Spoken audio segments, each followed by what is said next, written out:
of capturing an image. Photography is vision, it's imagination, it's resourcefulness, adventure, and originality.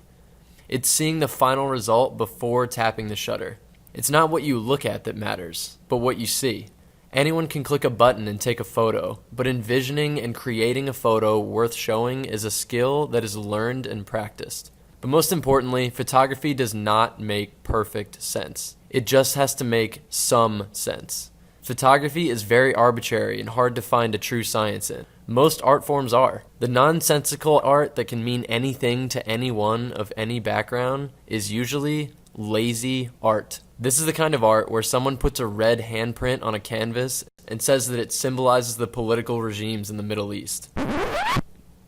No. Put down the crack pipe and put in some effort.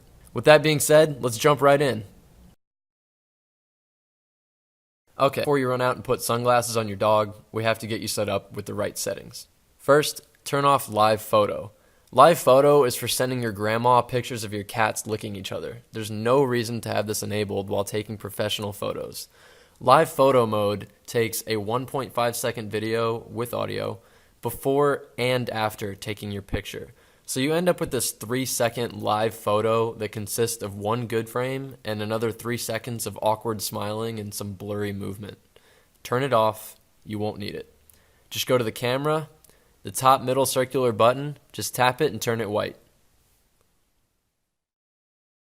R stands for high dynamic range, which is just a fancy word for capturing multiple exposures in the same shot. It takes a very bright image to properly expose for the shadows, a neutral image to expose for the midtones, and a darker image to properly expose for the highlights. And it combines all of them into one balanced photo with well-lit highlights and well-lit shadows. This is very helpful to color correcting later and keeping you from blowing out parts of your image with too much light. To turn it on, just go to the settings, navigate to camera, and turn on auto HDR. Next, turn on the grid. The grid is very helpful for showing rule of thirds, which we'll go over what that is later, as well as how to use it properly. The grid is also really helpful to get a level frame with the horizon.